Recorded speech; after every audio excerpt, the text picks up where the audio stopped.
Di man araw-araw na nakangiti. Ilang beses na rin tayong umihinti.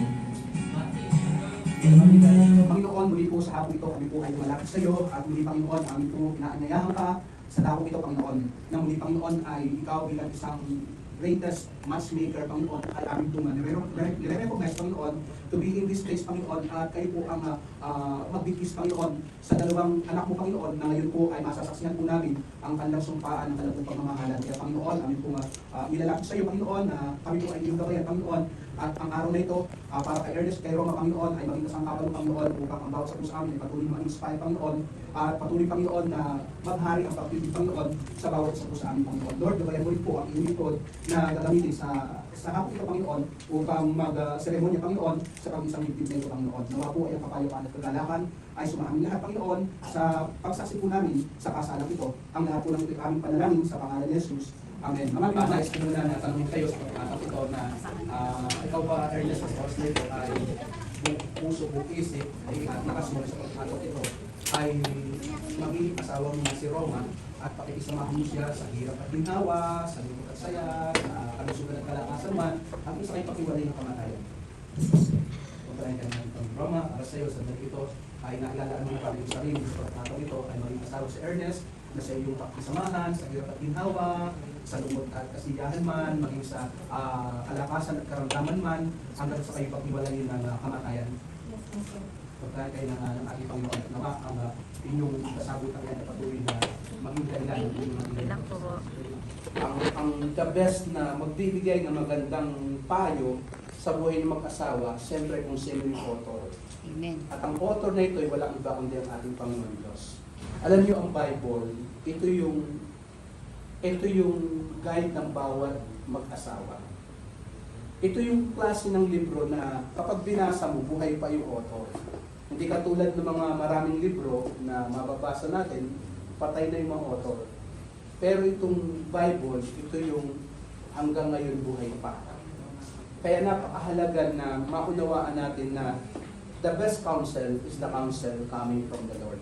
And it's through the Bible. Kasi ang Bible, ang Lord, siya ay nagpasimula ng tinatawag nating kasal at pag-aasawa. Kaya para sa inyo, narito ang sinasabi ng Bible through Apostle Paul, na sinabi ni Apostle Paul sa Ephesians chapter 5, verses 22 to the following verses.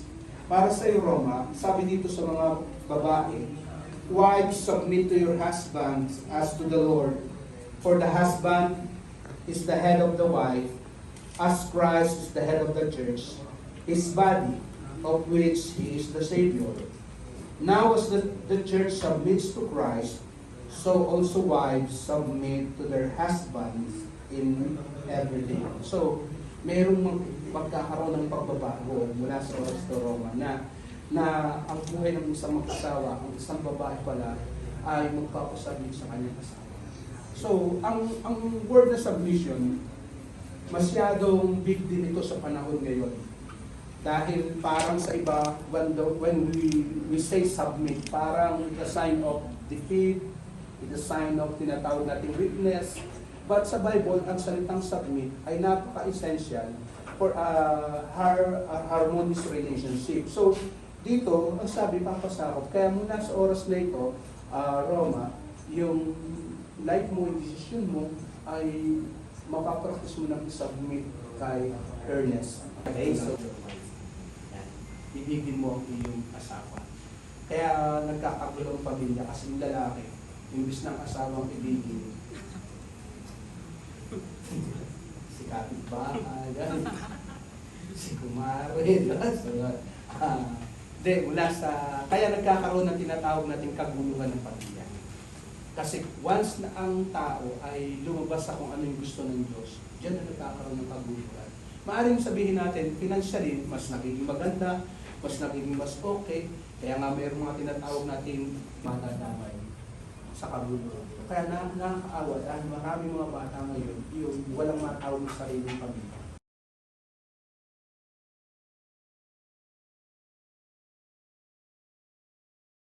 Walang perfect na relationship.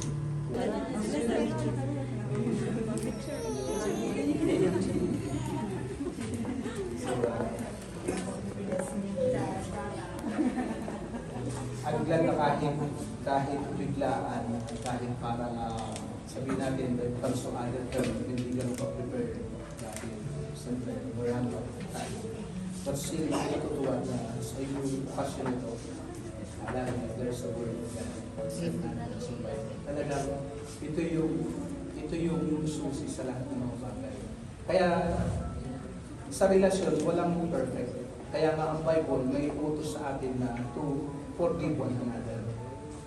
Nandiyan yan sa Bible. Kaya kapag may problema mag-asawa, isa lang ang sagot ng Bible, forgive one another.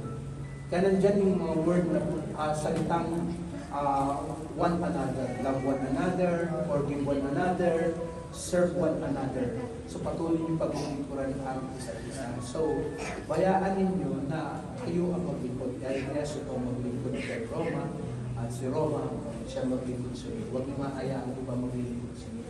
Huwag niyo mahayaan si iba maglingkod kay Roma at Roma kaya ang iba maglingkod kay Ernest. So mga basic things na napakahalaga because ito yung papatibay ng relationship. Gusto ko na isama niyo yung pag-isama. Okay, so today I declare blessing sa inyong buhay. Let the Word of God be your roadmap sa inyong buhay, sa inyong relationship. And Roma, every time na dumating yung time na yun, parang madilim, there is an earnest, parang share of night.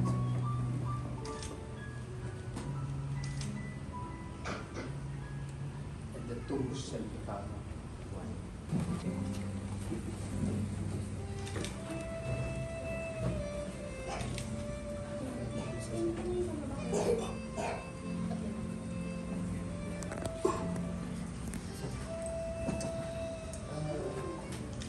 How incredibly lucky I am to call you mine. Your love and trust make me a better person every single day. Through all this moment we've shared, there always been a deep understanding between us that comes from true love. You've stood by me through my greatest challenges, encouraging me to grow and helping me believe in myself. In your arms and by your side, I know I can accomplish anything. I promise to be your best friend, husband. I promise to be honor and love and cherish you. Through the life adventure, whenever we go together, spend the time together, and always at your side in your ups and downs of your life. I am so proud to call you my wife.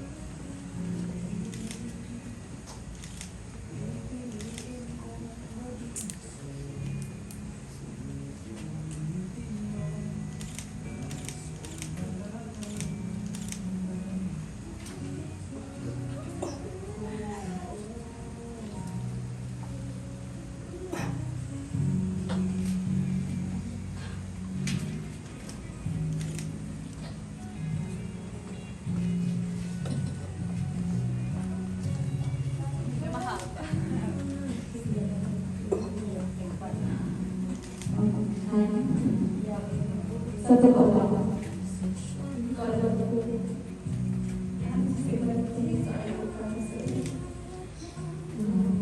bawat gusto ko lang magpasalamat kay Lord kasi nandito tayo.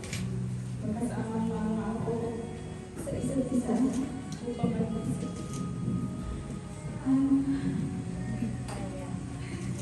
Hindi mo alam kung gano'n ako maswerte kasi mula na dumating sa inyo. Lahat ng bagay,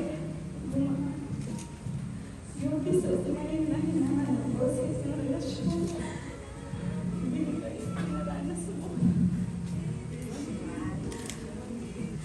At naniniwala ako na si God lahat ng to.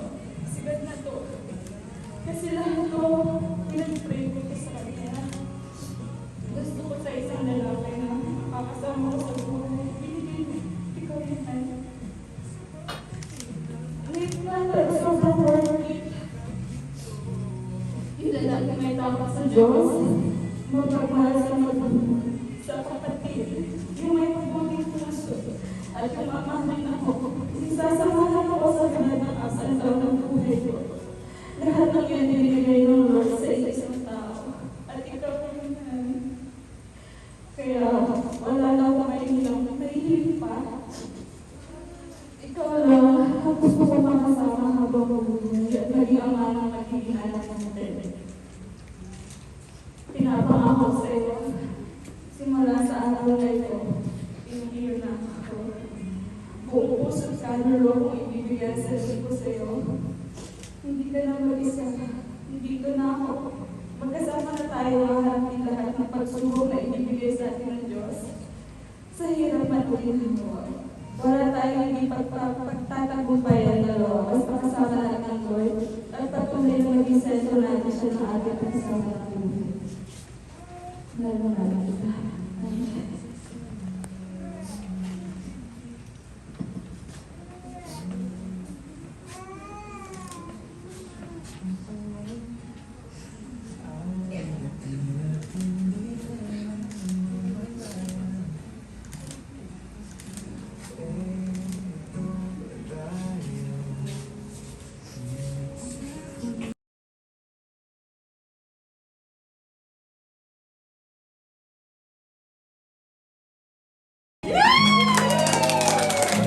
More. Isa pa. Palakpak na may sigawan!